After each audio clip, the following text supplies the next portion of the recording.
Assalamualaikum warahmatullahi wabarakatuh. Ya, hari ini kita akan membahas materi tentang teknik komunikasi terapeutik. Di beberapa materi sebelumnya, Anda tentunya sudah mempelajari ya tentang komunikasi terapeutik. Ya, menurut Anda, berdasarkan apa yang sudah Anda pelajari sebelumnya, apa yang disebut dengan komunikasi terapeutik? Oke, kemudian apa yang membedakan antara komunikasi terapeutik dengan komunikasi sosial? Ya, komunikasi terapeutik tentunya fokusnya kepada pasien ya, lebih berfokus kepada pasien, apa yang dialami oleh pasien saat ini, dan tujuannya adalah untuk menyembuhkan atau memberikan efek terapi pada pasien. Sedangkan kalau untuk komunikasi sosial tentunya berbeda ya. Kalau komunikasi sosial dia fokusnya bisa menyebar ya, bisa ke pasien, bisa ke keluarga pasien, bisa diri kita sendiri, bisa orang lain, dan topiknya tidak spesifik. Tentunya untuk tujuannya pun tidak selalu bisa memberikan efek menyembuhkan pada orang lain. Nah, makanya itulah yang membedakan antara komunikasi yang terapeutik dan komunikasi sosial. Oke, ini adalah perawat dan komunikasi terapeutik. Ya.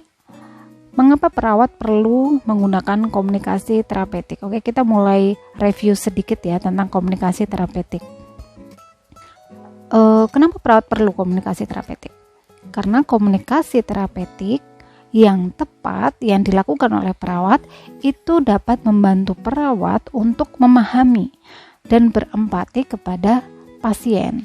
Karena kita tahu pasien memiliki karakteristik yang berbeda dan tentunya unik ya satu dengan yang lainnya. Jadi kita tidak bisa menyamakan atau menyamakan respon kita antara pasien satu dengan pasien yang lain karena mereka memiliki karakteristik yang berbeda. Mereka punya latar belakang yang berbeda juga.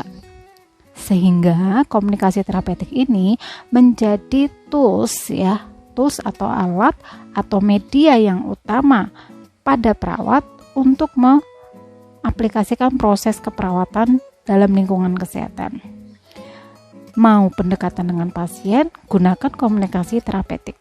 Mau melakukan intervensi keperawatan, gunakan komunikasi terapeutik. Ya. Nah, komunikasi terapeutik itu akan bisa berjalan dengan baik selama perawat bisa menggunakan dirinya secara terapeutik. Di materi sebelumnya kita juga sudah membahas tentang bagaimana menjadi perawat yang terapeutik, yang empati ya. Kemudian secara nonverbal bisa menunjukkan bahwa dari perilaku kita juga menyenangkan, seperti itu ya. Kemudian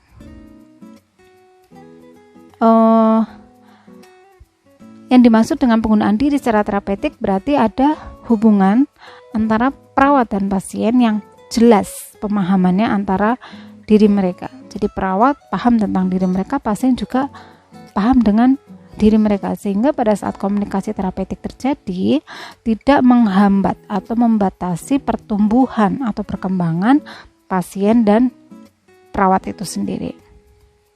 Ya, makanya perawat perlu untuk bisa melakukan komunikasi secara efektif.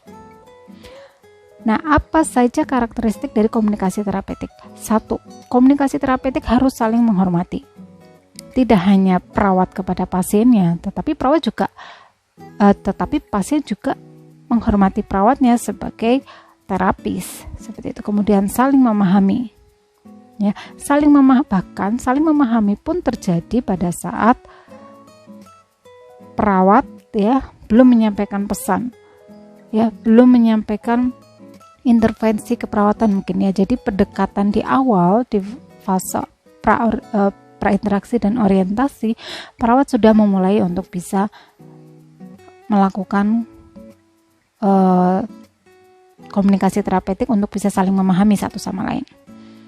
Nah, kemudian yang ketiga karakteristiknya adalah bahwa proses keperawatan yang dilakukan dengan terapeutik itu fokusnya bersama dengan pasien, dilakukan bersama dengan pasien. Bukan untuk pasien saja, tetapi bersama dengan pasien.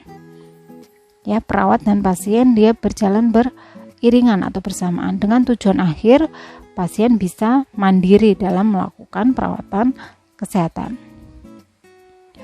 Nah, bagaimana pesan itu bisa diterima? Apa yang disampaikan oleh perawat bisa diterima dengan baik oleh pasien?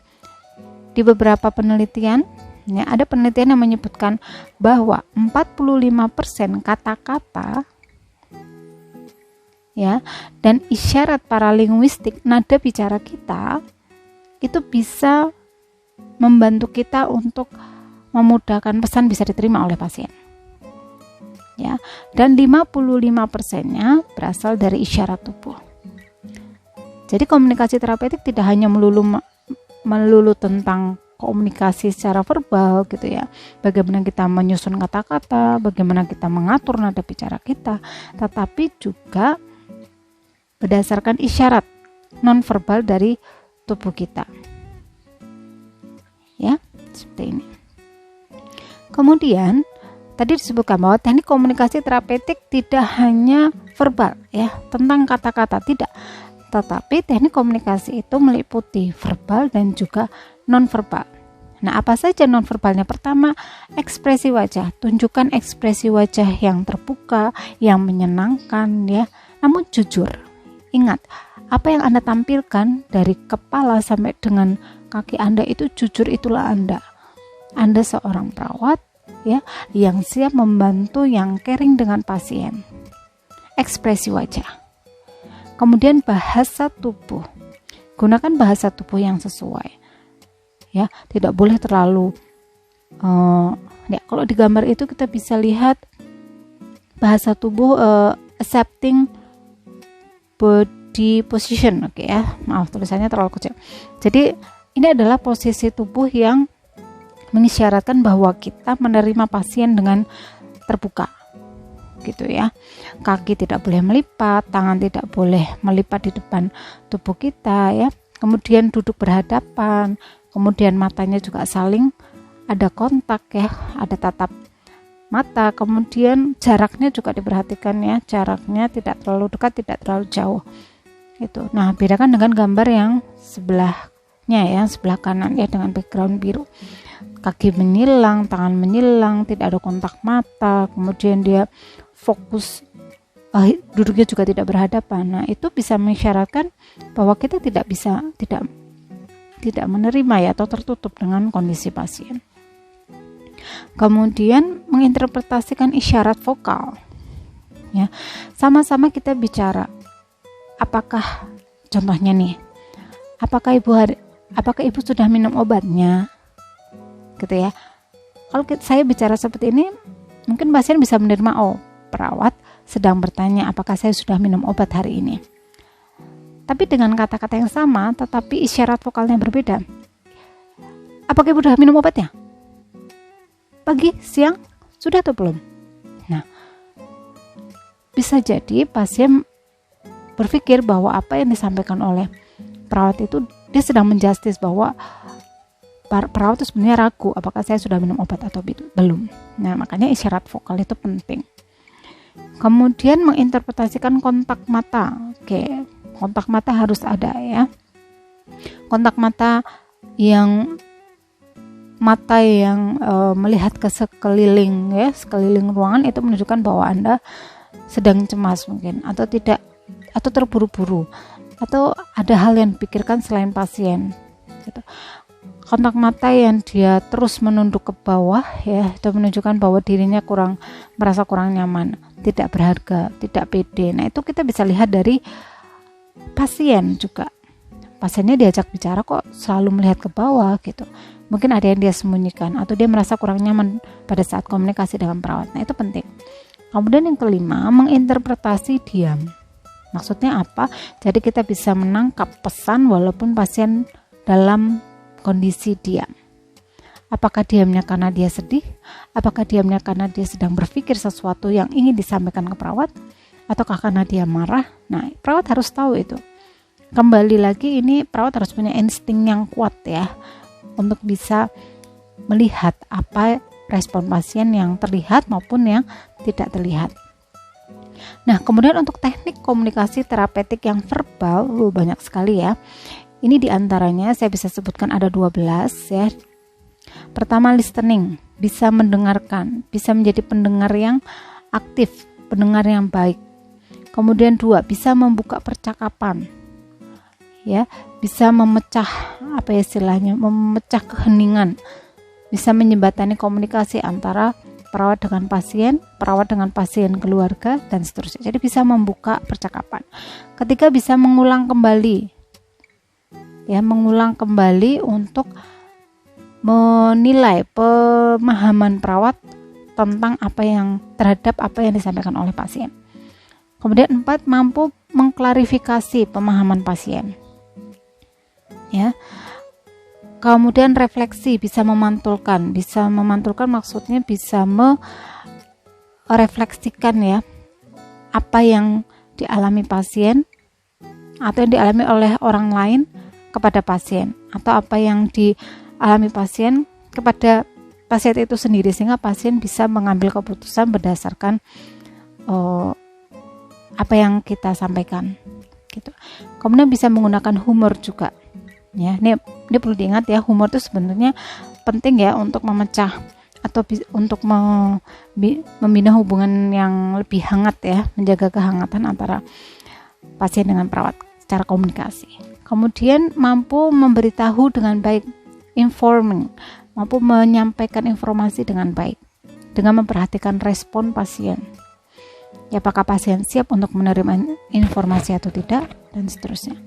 Kemudian focusing atau memfokuskan pembicaraan. Kadang pasien muter-muter bicaranya seperti itu ya. Nah, kita bisa mengembalikan fokus pembicaraan kepada topik pembicaraan yang sedang berlangsung. Kemudian sharing perception atau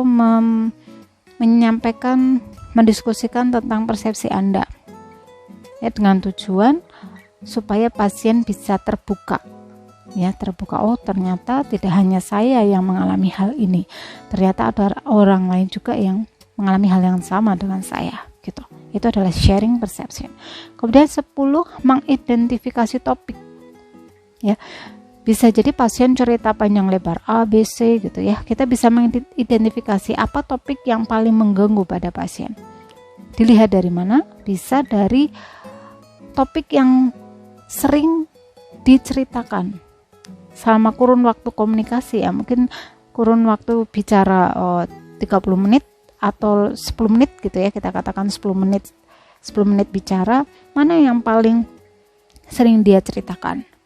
Kemudian bagian mana yang membuat pasien tiba-tiba berubah responnya, tiba-tiba sedih, tiba-tiba bicaranya keras, tiba-tiba bicaranya melambat ya, karena dia melibatkan emosi pada saat dia membicarakan topik itu. Nah, kita bisa mengidentifikasi topik untuk kemudian memfokuskan, oh ternyata ini yang membuat pasien bermasalah gitu. Kemudian yang 11, silent, diam, mampu diam, jadi tidak terburu-buru memberikan respon. Yang terakhir, suggesting atau menawarkan alternatif solusi. Oke ya, kita akan bahas satu-satu. Ya, untuk mempersingkat mungkin tidak semua saya jelaskan secara detail, nanti kita bisa diskusi saja. Oke, ini ya, pertama mendengarkan ya. Mendengar aktif ya adalah proses aktif untuk menerima informasi dan mengkaji respon dari pesan yang disampaikan. Nah, gimana cara kita mendengarkan secara aktif ya? Jaga kontak mata ya. Jaga kontak mata. Boleh sesekali, tidak harus terus-menerus ya, tapi pertahankan. Mungkin Anda sesekali melihat di sekeliling ya. Kemudian kembali lagi fokus pada mata pasien. Kemudian tanda komunikasi nonverbal yang tadi saya sudah disampaikan di awal ya. Misalnya dengan mengangguk, katakan oh, iya. Terus gitu ya. Anda bisa menyampaikan itu. Nilainya apa? Nilai terapeutiknya di mana? Dengan mendengarkan, itu mengisyaratkan bahwa perawat senang dan menerima pasien. Anda senang enggak kalau misalnya sedang bicara, temannya benar-benar bisa mendengarkan dengan baik, ya. Kemudian dia memberikan respon yang sesuai. Nah, di situ letak terapeutiknya.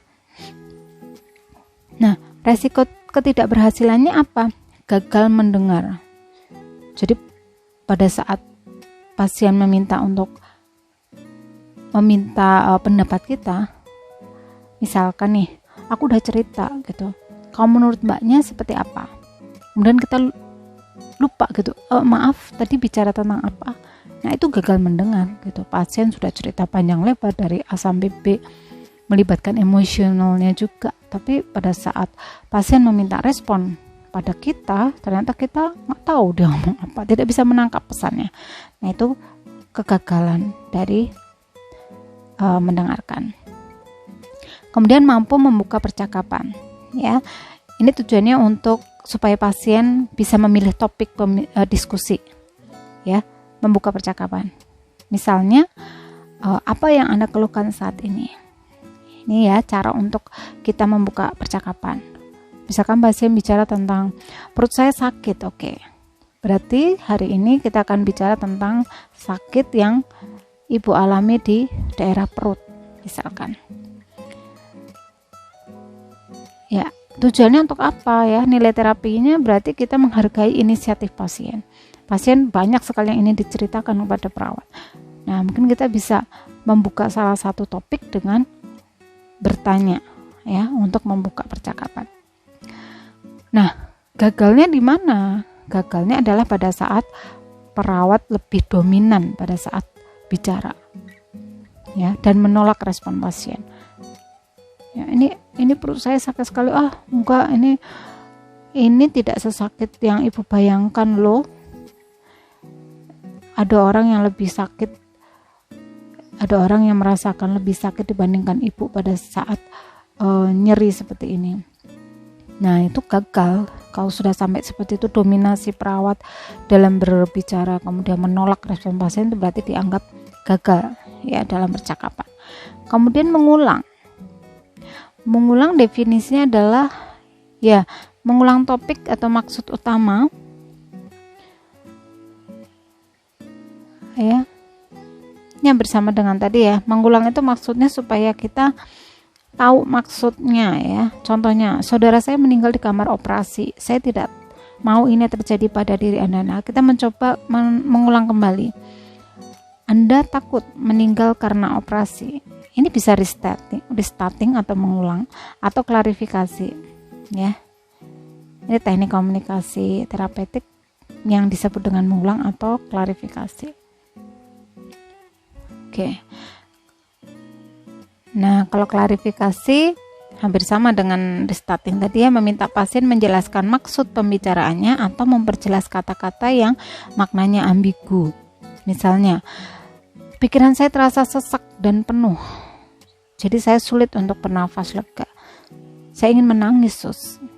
Nah, kalau kita bicara kita memahami dari makna kata yang makna harfiahnya, ya, sesak dan penuh itu kan biasanya dialami di saluran pernafasan, ya. Tapi pasien mengatakan pikirannya terasa sesak. Jadi ini perlu diklarifikasi, ya, dengan bertanya, apakah ibu atau bapak sedih dan merasa ada pikiran yang mengganggu sehingga membuat bapak merasa tidak nyaman bernafas, ya? Atau saya belum paham maksud ibu. Apa ibu bisa mengulanginya kembali? Itu. Nilai terapinya tentu saja klarifikasi perasaan, biar jelas ini maksudnya apa sih gitu.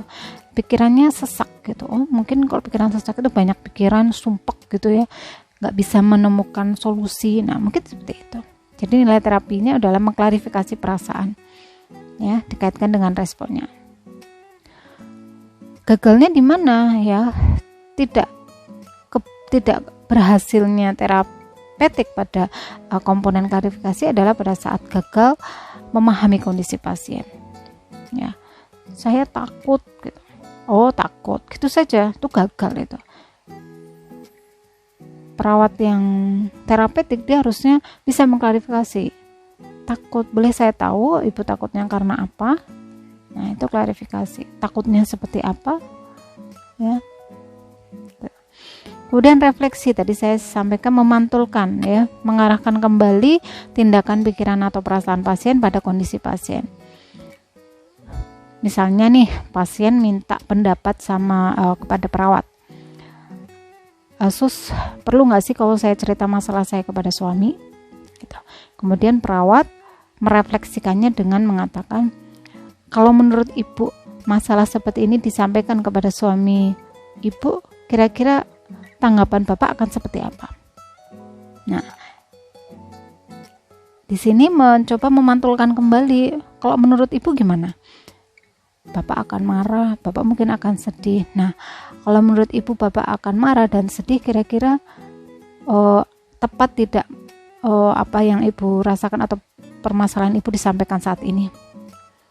Gitu. Nah, nanti pasien akan berpikir, ya juga sih mungkin bukan saat ini ya mbak, mungkin lain waktu saya baru bisa cerita kepada bapak gitu, atau suami saya.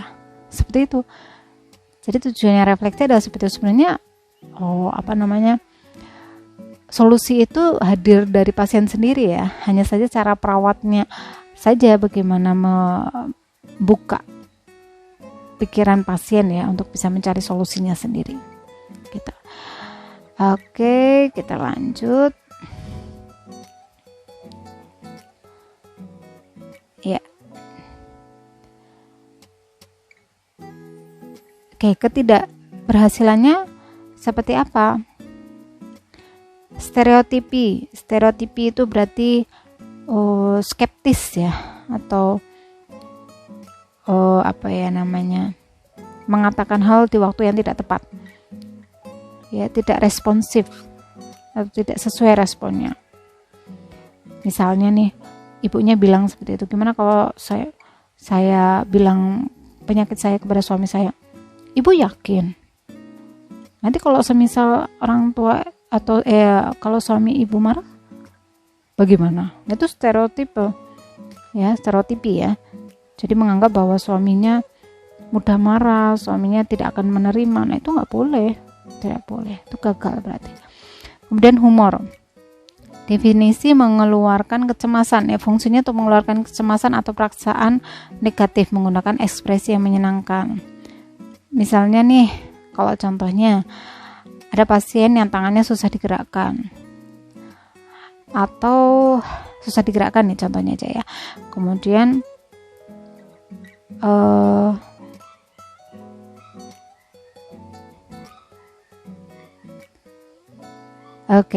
ya contohnya nih, pasien kena stroke ya, tangannya sulit digerakkan, padahal tangannya ini dia pakai untuk melakukan aktivitas harian, termasuk salah satunya membuat masakan untuk suaminya. Nah, dengan menggunakan humor, perawat mencoba menyampaikan seperti ini. Nah, Bu, selama ini kan ibu yang sudah masak nih. Gimana kalau besok dicoba, kalau ibu sudah pulang dari rumah sakit, coba minta bapak untuk memasak, kemudian ibu nilai bagaimana masakan bapak. Gitu. Ya.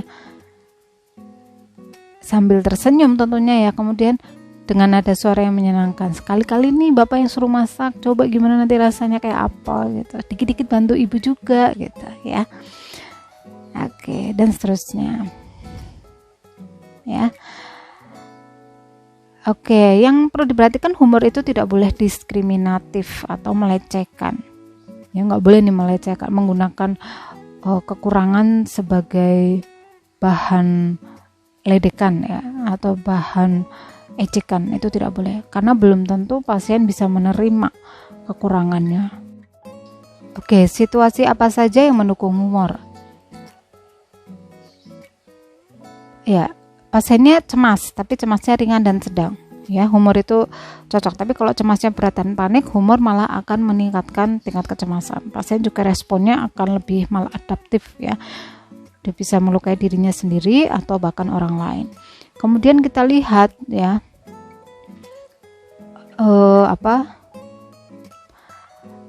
pemahaman pasien tentang humor gitu. Apakah dia bisa menerima humor?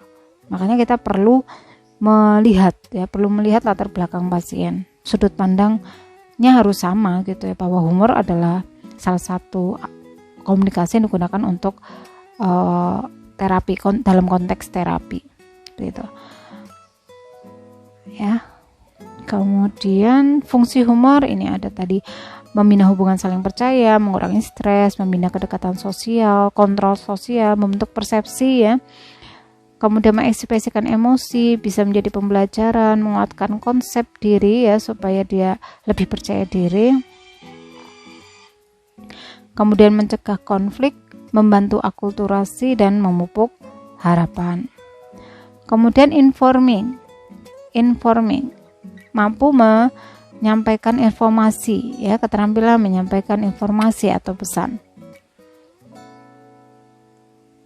Ya, tentunya sebelum kita menyampaikan pesan harus tahu latar belakang pasien terlebih dahulu, siap atau tidak pasien untuk menerima informasi. Ya. Kemudian membantu edukasi tentang penyembuhan penyakit. Ya, jadi tujuan dari informing adalah membantu edukasi. Ya, tentunya dengan memahami latar belakang pasien. Nah, ini yang tidak boleh dilakukan, memberikan nasihat. Ya, nasihat, karena belum tentu pasien bisa menerima pendapat kita. Kemudian selanjutnya focusing ya, memfokuskan arah pembicaraan ya supaya proses komunikasi tepat tujuan ya, focusing. Kemudian sharing persepsi juga penting di sini, fungsinya untuk memverifikasi pemahaman perawat tentang hal yang dirasakan atau dipikirkan oleh pasien. Ya, dengan memberikan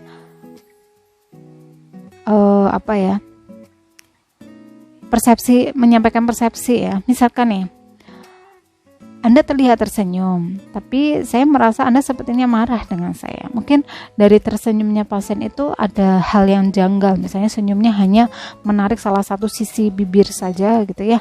Jadi kelihatannya senyum, tapi kayaknya pasiennya marah nih sama saya. Nah, ini perlu kita sampaikan ke pasien. Ibu, apakah ada yang mau disampaikan, Bu? Sepertinya Ibu kurang merasa nyaman dengan saya. Oke. Penting di sini untuk mengatasi komunikasi membingungkan gitu ya. Karena kadang pasien terlihat baik-baik saja dengan kita gitu ya, tapi sebenarnya dia menyimpan dendam mungkin ya, karena perilaku kita yang salah di saat atau di waktu sebelumnya. Nah, ini perlu diklarifikasi, perlu di-sharingkan, disampaikan ke pasien. Mungkin ada hal yang tidak nyaman, Bu, yang membuat Ibu kurang bisa menerima saya ya. Karena pasien itu gimana pun perlu kondisi yang nyaman ya untuk membantu proses penyembuhannya. Oke, ketidakberhasilan terapeutiknya kalau kita menantang pasien. Ibu marah sama saya, ibu nggak suka sama saya. Nah, itu nantang ya, itu nggak boleh. Kemudian identifikasi tema ya, ini hampir sama dengan focusing, jadi mencari temanya. Oke, menggarisbawahi masalah pasien ya, yang sering muncul saat komunikasi berlangsung. Nah, mungkin banyak sekali cerita tadi yang disampaikan oleh pasien. Nah, kita harus bisa menggarisbawahi mana nih yang sering dia ceritakan. Nah, kalau sudah tahu identifikasi temanya, sudah ketemu ya apa yang sering disampaikan, nah kita bisa memfokuskan kembali. Tentunya supaya masalahnya itu bisa tergali dengan lebih dalam gitu ya, nggak kemana-mana gitu. Oke, kemudian diam itu berarti mengurangi komunikasi verbal untuk tujuan terapeutik ya. Duduk bersama pasien ya, ini hampir sama dengan mendengarkan ya. Jadi diam untuk mengamati respon pasien baik secara verbal maupun non-verbal. Oke, kemudian yang terakhir adalah suggesting atau berpendapat ya. Kita menyampaikan alternatif ide untuk menyelesaikan masalah pasien. Kita punya ide apa untuk menyelesaikan masalah pasien, namun tidak memberikan nasihat. Sebaiknya Ibu makan dengan didampingi oleh keluarga, atau lebih baik ibu bicara dengan anak ibu. Nah, itu nasihat itu belum tentu bisa diterima oleh pasien ya. Nah, terus bagaimana Bu? Ya, kita coba sharing perception ya, kita menggunakan teknik yang sebelumnya seperti sharing perception, atau kita bisa reflektif ya, refleksi yang biasa dilakukan refleksi ya. Jadi saya malas makan Mbak, misalnya nih kasusnya pasien punya penyakit kronis gitu ya, dia nafsu makannya menurun, malas makan, dia sudah tidak punya harapan untuk sembuh gitu ya. Gimana cara kita memberikan nasihat dalam tanda kutip tapi yang terapeutik ya? Kita sampaikan, ibu mengatakan ibu pengen sembuh. Nah, untuk pengobatan ya, untuk proses penyembuhan itu banyak prosesnya, termasuk makan makanan yang bergizi, yang nutrisinya tinggi. Nah, menurut ibu, kalau ibu ingin sembuh tetapi ibu tidak ingin makan, bahkan menolak makan, bagaimana menurut ibu? Kira-kira bisa nggak Bu seperti itu? Iya Mbak, saya tahu mungkin kalau nggak makan jadi susah sembuhnya. Nah, jadi gimana Bu? Ya saya mau makan tapi sedikit-sedikit ya Mbak ya, misalnya kita. Ya, ibu bisa makan, nah baru kita sampaikan maksud tujuan kita. Nah, jadi ibu harus mau makan ya, sedikit-sedikit nggak apa-apa Bu, tapi sering, tujuannya untuk membantu proses penyembuhan ibu, karena untuk sembuh itu butuh nutrisi yang baik loh, seperti itu, misalnya seperti itu ya. Oke. Nah, kemudian terakhir di sini bagaimana teknik komunikasi yang non terapeutik yang tidak boleh dilakukan. Tidak boleh menasehati, tidak boleh menyetujui ya. Ya, betul sekali ya. Jadi ibu harus seperti ini. Ya, betul sekali Bu, seperti itu. Tidak boleh menyetujui. Terus gimana ya? Sampaikan aja. Ya, kita sampaikan justifikasinya saja ya. Jika itu yang menurut ibu baik untuk ibu ya, ibu bisa melakukannya ya dengan konsekuensi ini ya. Konsekuensi bisa positif bisa negatif ya, disampaikan itu. Kemudian tidak boleh meremehkan, tidak boleh menantang, bertahan, ngeyel gitu ya, bertahan, humornya tapi destruktif ya, meremehkan tuh tidak boleh, mencela ya, bicara topik yang tidak berhubungan, sedang bicara tentang sakit perutnya, tentang nyeri perutnya, bicara ke perawat malah bicara tentang keluarganya. Nah, ini kan bicaranya tidak berhubungan gitu. Pernyataan tertutup. Anda sudah minum obat? Anda sudah makan? Tidak. Gunakan pertanyaan terbuka, open ended question ya. Di materi yang lain ada seperti itu, pertanyaannya terbuka.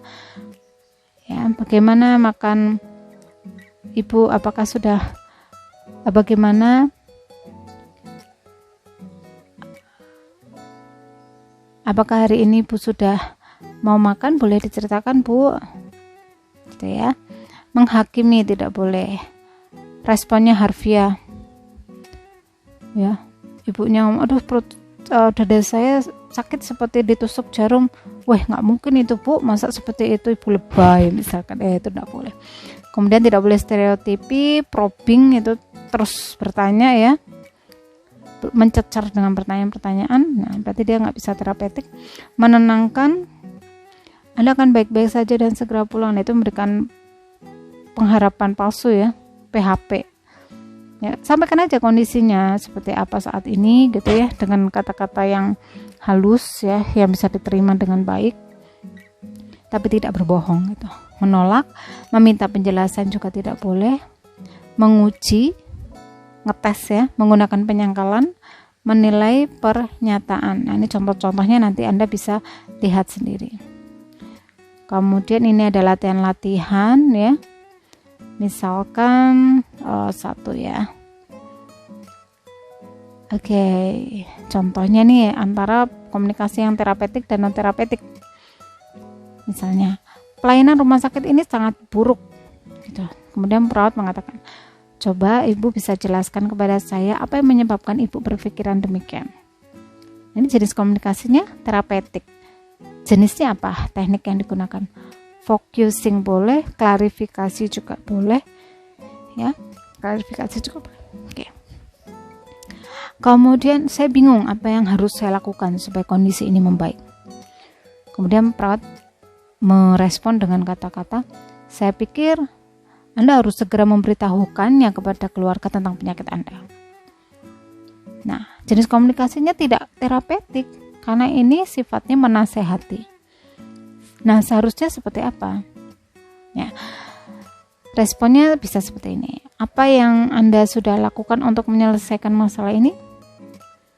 Ya, mari kita rundingkan bersama alternatif solusinya. Nah, ini berarti masuk ke suggesting ya, atau berpendapat.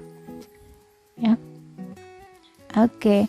Ya, itu penjelasan lebih lanjut terkait dengan teknik komunikasi terapeutik. Ya, intinya di sini pertama Anda harus tahu apa bedanya komunikasi yang terapeutik dan komunikasi sosial. Mana komunikasi yang sifatnya menyembuhkan dan mana yang sifatnya hanya lewat gitu ya. Ya cuma untuk hubungan pendekatan saja, sosialisasi saja. Yang kedua, kalau Anda sudah tahu ini adalah komunikasi terapeutik, Anda harus tahu apa yang harus dilakukan dan apa yang tidak boleh dilakukan pada saat melakukan komunikasi terapeutik. Gitu ya. Do and done, mana yang harus bisa dilakukan, mana yang tidak bisa dilakukan. Teknik mana yang bisa digunakan untuk merespon pasien. Ya, ini harus dicermati, dipahami benar-benar. Oke, baik, mungkin itu yang bisa saya sampaikan. Kita akan diskusi tentang topik ini menggunakan forum diskusi selanjutnya. Oke, Bu Fajri hanya bisa menyampaikan ini dulu. Pertanyaan terkait topik ini bisa disampaikan di forum diskusi. Kurangnya mohon maaf. Assalamualaikum warahmatullahi wabarakatuh.